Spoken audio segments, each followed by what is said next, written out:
Bueno, el censo sirve para desarrollar políticas públicas que requieren, sin embargo, de dinero para ser financiado. Dinero que a veces está, a veces no está tanto. Conocimos la cifra del índice mensual de actividad económica correspondiente al mes de febrero pasado. Siempre viene con un par de meses de desfase y no fue nada bueno, la verdad, se contrajo 1,3%. Ahora, los expertos habían anticipado que esto iba a pasar, entre otras cosas, y fundamentalmente por la huelga en la mina La Escondida. Pero no por anticipado deja de ser seria la situación, al menos para un mes en específico. ¿Cuánto y cómo debería uno proyectarlo en los siguientes meses? Es, entre otras cosas, lo que le queremos preguntar a nuestro siguiente invitado, el ministro de Hacienda, Rodrigo Valdés, para quien pida un aplauso también. Ministro, gracias por estar aquí, bienvenido, buenas noches. ¿Qué tal? Muy buenas noches. Dimensionemos qué tan seria es primero la cifra, en específico, y proyectémosla también, porque si se nos aparece marzo, ya sé que lo estamos terminando, pero cuando se nos aparezca el IMASEC de marzo, ¿cuán serio podría ser también? Bueno, la verdad es que hay tres factores básicos que explican el mal número. Uno es estadístico y muy trivial. Febrero del año pasado tenía 29 días y este año tenía 28 días. Y cuando uno se compara con un año bisiesto, en febrero, la verdad es que tiene una cancha más corta y por lo tanto se produjo más en febrero del año pasado. Eso explica como un punto de crecimiento negativo si nada hubiese pasado. Después, como tú decías, tenemos Escondida. Escondida estuvo en huelga varios días, también estuvo en marzo y por lo tanto los números de marzo van a tener algo de contaminación y eso explica casi 2 puntos, 1,7, 1,8 puntos. Y después tuvimos los incendios. En febrero tuvimos los incendios en el sur. Es más difícil estimar cuánto fue el efecto, pero nosotros miramos, por ejemplo, el IVA que se pagó en los distintos lugares de los incendios y bajó muchísimo. Entonces, con eso podemos estimar que hubo 0,2, 0,3 de caída solo por ese factor. Si uno suma esto, en el fondo tenemos 3 puntos de crecimiento a la baja respecto de donde venía la economía. Y por lo tanto la raya para la suma, o en este caso para la resta, nos da este resultado. Este resultado significa que la fuerza como profunda sigue estando no fantástica, pero no es negativa, es del orden de 1,5, 2%. Y esa es la tendencia que ha traído la economía ya por varios meses y tiene estos choques que lo importante para no ponerse demasiado nervioso en esto, son por una vez. La huelga terminó, los incendios ojalá que nos vuelvan, y por lo tanto los efectos negativos que estamos viendo, para qué decir el efecto estadístico del año bisiesto, ya desaparecen. Ahora, si uno mira el indicador, lo voy a decir en la jerga técnica, pero en el fondo si despejamos la minería, el no minero, es de 0,2%, lo que igual de alguna manera da la sensación de que nuestra economía está muy débil, ¿no? Claro, pero es sobre 1, por ejemplo, si es que considera el año bisiesto. Es positivo respecto al mes anterior, si uno considera también los efectos calendarios. Entonces, la economía, no quiero defender que esté creciendo rápido, nos queda mucho trabajo a todos para hacerla crecer más. Pero este número que es negativo, es fuerte, es un gran titular, hay que mirarlo con una pizca de sal y decir ya, esto es por una vez, no marca ningún problema más profundo por ser negativo. Usted ha defendido varias veces esta frase, de hecho la dijo también el presidente del Banco Central hoy día. ¿En qué se está notando ese fortalecimiento de vuelta de la economía entonces? Porque bueno, hay varias cosas. Sé que es un año electoral y vamos a escuchar declaraciones políticas, ya vamos a hablar de eso más adelante, pero muchos dicen, en realidad en estricto rigor no se está notando, la gente no lo está percibiendo. A ver, en esto hay que tener cuidado de cuando uno maneja, si ve por el espejo retrovisor no saca mucho. Y estamos viendo en estas cifras, por ejemplo, puro espejo retrovisor, son cosas que pasaron antes. Si uno mira para adelante, todavía no están las cifras, pero hay cosas que mirar que orientan un poco el camino. ¿Qué cosas son esas? Primero, el mundo está mejor. Nuestros socios comerciales están importando más. Varios países que estaban en recesión en Sudamérica están empezando a crecer. Poco, pero están empezando a crecer. Y en el lado nuestro se ven, por ejemplo, la bolsa de comercio, que es el valor de los activos en Chile, ha crecido muchísimo. El mejor marzo desde mucho tiempo. ¿Eso qué quiere decir en la práctica si llevado aterrizado al chileno común y corriente que no se maneja en la jerga económica? ¿Qué significa eso? Alguien le puso un precio a una empresa. Las empresas se venden y se compran en la bolsa. Si los inversionistas están dispuestos a comprar empresas, o un pedacito de una empresa, no es que se la compren entera, por un precio mayor, quiere decir que están pensando que esa empresa le va a ir mejor. Entonces los mismos inversionistas están levantando el precio de las empresas en Chile y significativamente en los últimos 2 o 3 meses, previendo un mejor futuro. Si eso es así, ministro, ¿cómo se entiende que hayamos bajado la proyección de crecimiento para este año? Quedó entre 1 y 2%, que fue lo que dijo ayer el informe de política monetaria del Banco Central. Yo sé que generalmente las correcciones del IPOM, del informe de política monetaria, siempre se corrigen a la baja, digamos. Más bien siempre se va ajustando, es muy raro que de repente diga no, va a crecer más, pero se corrigió de nuevo a la baja y entre 1 y 2%, digamos que para un país de la categoría nuestra, la gente dice, es muy poco. Es poco, sin duda, pero de nuevo eso Y entiendo que mezcla. además es menos de lo que se proyecta que vaya a crecer toda Latinoamérica en promedio. Hay que tener un poco más de cuidado respecto de los distintos países. Podemos volver a eso y a comparaciones. Pero lo que quiero volver al espejo retrovisor. Ese de 1 a 2, promedio 1,5, es el promedio ahora entre lo que va a pasar el primer trimestre, que va a ser cercano a 0, según los distintos analistas, y otros números. Por lo tanto, los números hacia adelante que el propio Banco Central tiene implícito en su proyección son mucho mejores. Va hacia arriba la economía. Y en segundo lugar, esto de la baja refleja básicamente lo que conocimos. El problema de la mina escondida es el más importante. Eso afectó significativamente la proyección a la baja. Cuando usted dice hemos tomado medidas para apuntalar la economía, ¿cuáles medidas en específico? Bueno, del lado hay muchas medidas. Primero, hay que tener la economía en una trayectoria de firmeza para que la gente confíe, consuma, invierta. Si hacemos locuras de cualquier tipo, la gente se asusta. Nómbreme una. Que no Por ejemplo, que no se va a hacer, pero que pudo estar dando vuelta por ahí. Digamos, ¿saben qué? Hagamos una expansión fiscal y endeudémonos, y que si después los mercados se asustan con nosotros, suben las tasas de interés, tomemos ese riesgo. Ese riesgo en este gobierno no lo vamos a tomar. Vamos a seguir una trayectoria de mucho cuidado con la plata fiscal que es de todos. Ya, pero esa expansión fiscal en algún momento estuvo arriba de la mesa. Bueno, se discutió y hay algunos senadores, por ejemplo, que han considerado que eso debiese estar más en la discusión.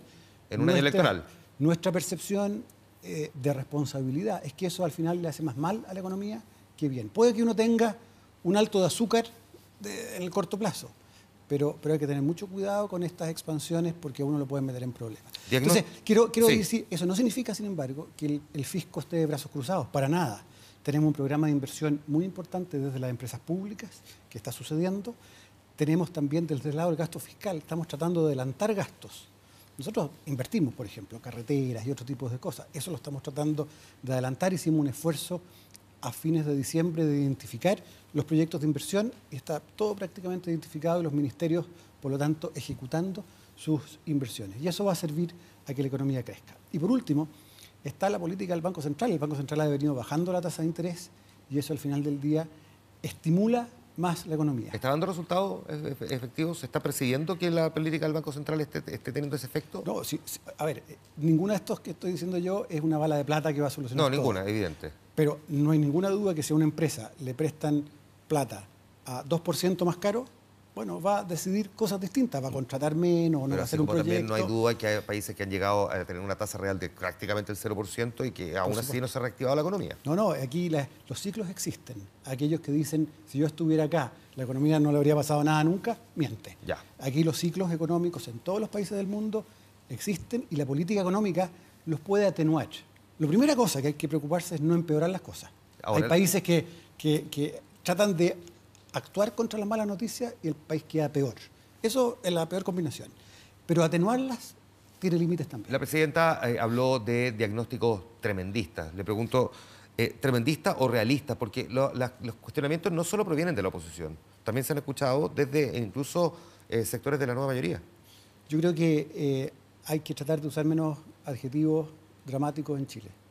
Cuando estamos en año electoral y vamos a escuchar harto de esto, pero tenemos que nosotros del gobierno al menos salirnos de ese bosque, mirar con calma, compararnos con otros países y ser serios en lo que hacemos. Yo creo que es muy importante que cuando uno está en gobierno ya no está en la refriega del día a día y hay que elevar el debate, no caer en la tentación de las pachotadas. Estos son los grupos económicos los que están frenando el crecimiento de Chile, por ejemplo, que fue la frase del senador Alejandro Guille, que además es también precandidato presidencial. Es una frase que entonces que para usted, en estricto rigor, califica dentro de esa categoría. Fue una exageración esa frase. Y yo creo que es parte de las discusiones. Los adjetivos que vimos ayer del expresidente Piñera cuando presentó su equipo económico y su reforma de pensiones.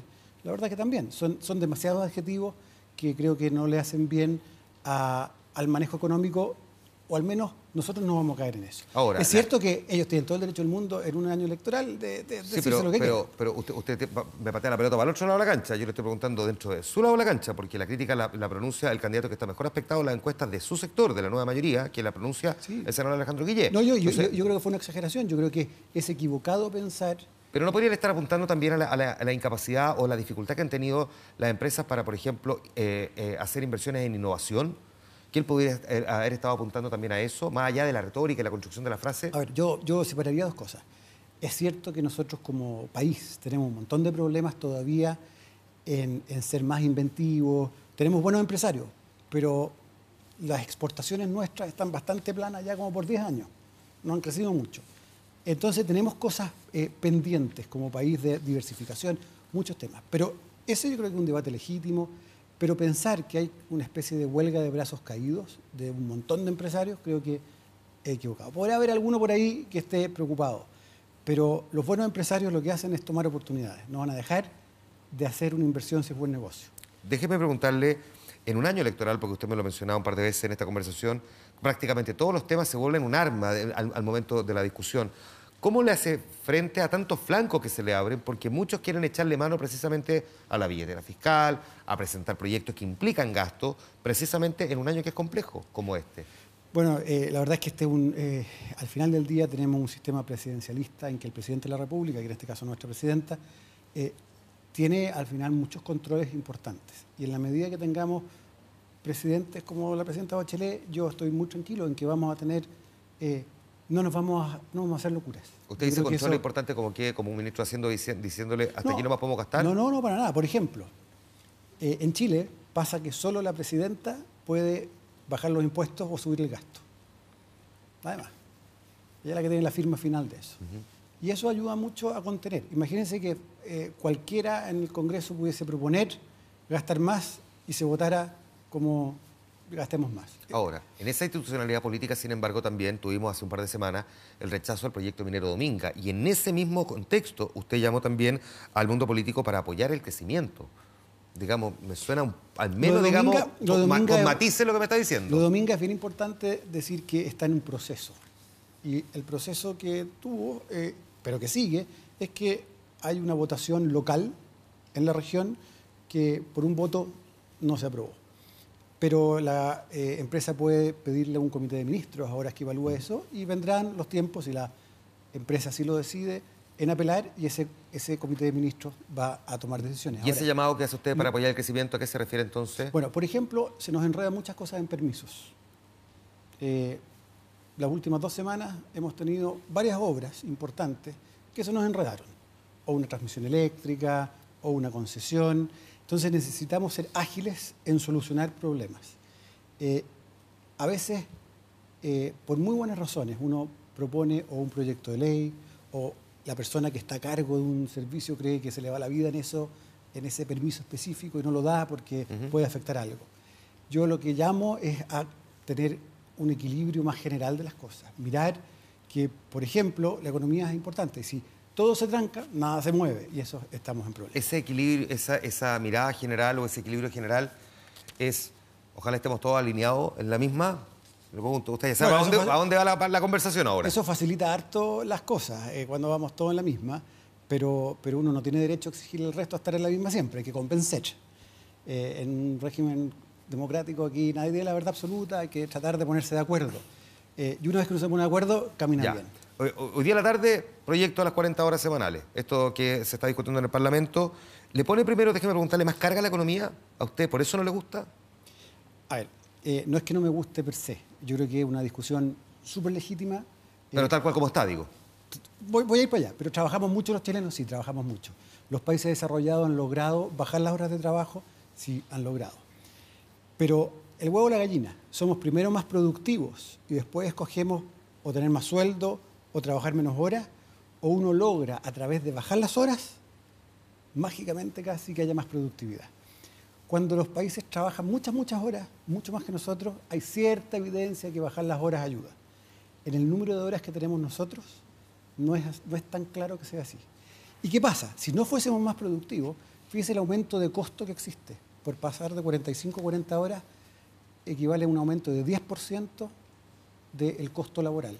Si estamos súper enredados y vamos a hacer en varios años un aumento de 5 puntos para las pensiones, meter 10 puntos de aumento de costo laboral de un día para otro es muy complicado. Entonces, lo que yo al menos he dicho, y estoy convencido, siendo esto una discusión interesante, que hay que darle reflexión, pausa, hoy día la economía está en un estado, y la vocera de gobierno hoy día lo dijo muy claro, está en un estado más frágil y que más cargas, estamos poniéndole muchas cargas distintas, pueden ser problemáticas en términos de creación de empleo, en términos de crecimiento. Ministro, entiendo por lo que me acaba de decir, no se pueden subir las pensiones y bajar la cantidad de horas trabajadas al mismo tiempo. No, no, yo no lo pondría como uno o lo otro. Lo que hay que tener conciencia acá es que las empresas necesitan adaptarse gradualmente a las cosas que tienen que hacer. Si uno le pide... Pero si tú tienes que ponerle prioridad a usted a alguna de las dos cosas, subir las pensiones. Yo no tengo ninguna duda que hoy día las pensiones en Chile son un tema central. Este es un tema que no estaba en la agenda de gobierno y que llegó a la agenda de gobierno por buenas razones. La presidenta tomó decisiones de ponerla al centro de la agenda y es cosa de ver las preferencias de la gente en las encuestas, en las marchas. Yo creo que tengo pocas dudas que las pensiones vienen delante en términos de prioridad que las horas. Ahora, de nuevo, el tema de horas yo no quiero decir que no sea una buena discusión, pero tenemos que tener mucho cuidado el cuándo y el cómo. Porque quiero decirle que yo sé que usted es el ministro de Hacienda, pero el ministro del Interior dijo que para nada, lo cito textual, altera sus capacidades competitivas, más aún las aumentan. Yo creo que el ministro muestra con eso la aspiración que tenemos que tener. El ministro vivió en Europa, tiene una visión moderna, pero tenemos que, aquí no hay atajo. Yo creo que es malo, es bueno tener una aspiración alta, pero es malo pensar que uno rápidamente llega. ¿Por qué no entonces bajemos a 25 horas y trabajemos de lunes a miércoles nomás? No quiero sobrehacer el punto, pero de nuevo, tenemos que tener cuidado en estas cosas. En el largo plazo, gradualmente se pueden adoptar. Estamos con un número de horas que no es tan bajo en términos internacionales, lo hemos bajado. Y segundo, más importante, es un estado de la economía que, de nuevo, poner estas cuñas tiene costos, no es gratuito. Ministro, usted dijo esta misma semana que es difícil lograr un acuerdo amplio sobre el proyecto de pensiones. Se refiere a un acuerdo transversal, incluyendo la oposición, visto además lo que planteó el expresidente Piñera. Sin embargo, dijo que el proyecto o la iniciativa no está en pausa y que pretende tener un acuerdo dentro de la nueva mayoría. ¿Es posible efectivamente ese acuerdo cuando hay miradas que son antagónicas, donde se han escuchado candidatos decir no más AFP, por ejemplo? Se requiere mucho coraje de todos, mucha disciplina de todos, mucha entrega de todos, porque sin duda hay visiones distintas, pero la gracia de gobernar, de dar gobernabilidad, es ponerse de acuerdo. Y yo tengo mucha fe de que vamos a lograr ponernos de acuerdo en la nueva mayoría y vamos a ir más allá de la nueva mayoría. Lo que queda claro, sin embargo, que un acuerdo transversal, después de lo que el expresidente Piñera puso ayer sobre la mesa, es muy difícil. Ahora, esto es una reforma estructural, muy distinta. Es una reforma de características estructurales muy importante. ¿Usted cree que se puede conseguir en un año como este y con los meses que quedan? Bueno, si es una reforma bien pensada, que tampoco es una borrón y cuenta nueva, sino que son mejoras sustanciales a cómo funciona el sistema actual y a eso se le agrega más contribuciones de los empleadores y que en particular permitan llegar a mejorar las pensiones lo antes posible a la clase media. No vamos a poder hacer cambios radicales, pero cambios relevantes. Creo que vale la pena hacer el esfuerzo, es buen camino recorrido y ojalá podamos lograrlo. Yo sé que se lo he preguntado varias veces, pero tengo que preguntarle por lo menos para el registro, porque uno se pregunta también quién debería administrar ese 5% adicional de cotización. ¿Eso no está resuelto? ¿Eso se está discutiendo? Ver, no está resuelto en este nivel. La presidenta es la que al final corta el queque en todas estas cosas. ¿Y a usted qué le gusta más? Ella va a ver los antecedentes y decidir. Sí hemos trabajado en un borrador dentro del gobierno, y ya es público esto, en que pasamos estos 5 puntos a ser administrados por una entidad pública con grados muy importantes de autonomía, muy profesional, por varias razones. La única razón que creo que es poco importante en esto es, al final, estos costos que han salido por la prensa, si es gratis o no. La verdad es que el seguro de cesantía, por ejemplo, se administra fuera del sistema de AFP con gran eficiencia y de manera muy barata. Yo creo que uno puede armar una cosa parecida. ¿Por qué me gusta esto? Porque yo creo que le da mucho más legitimidad al sistema. Yo creo que uno de los temas complejos que se nos vienen es que la gente por buenas o malas razones, pero le echa la culpa a muchas cosas que pueden no ser centrales, pero que terminan siendo un problema para la discusión y se caricaturiza un poco. Yo creo que tener parte de los fondos fuera de las AFP, primero facilita la vida de la gente porque no tiene que estar escogiendo fondos, es una cosa más mecánica. Todos los países civilizados tienen esto. Aquí no estamos haciendo una locura de una empresa estatal para producir zapatos. No, no es eso. Si uno ve Canadá, país desarrollado, que a mí al menos me encantaría ser como ellos. Bueno, claro, pero la crítica que se hace del otro lado es ¿para qué si ya están? No le van la plata a ellos, como decir, no confiamos en ustedes, no confiamos para el 5, pero confiamos para el resto. Yo creo que las AFP tienen un rol importante. Ellos compiten en un ambiente que no es nada fácil, son bastante eficientes en algunas cosas, pero es bueno diversificar. Okay. Yo creo que tener más de una forma de financiar las pensiones es bueno para las pensiones ahora y en el largo plazo. Última pregunta, ministro, porque usted se está convirtiendo en una autoridad, en un ministro con harta musculatura dentro del gabinete. ¿Ha pensado en seguir vida política más allá de ser ministro de Hacienda después de este gobierno? No, no hay ninguna chance de eso. ¿Ninguna posibilidad? ¿Lo tiene desechado ya? Completamente. Yo voy a seguir aportando en política a través de las militancias.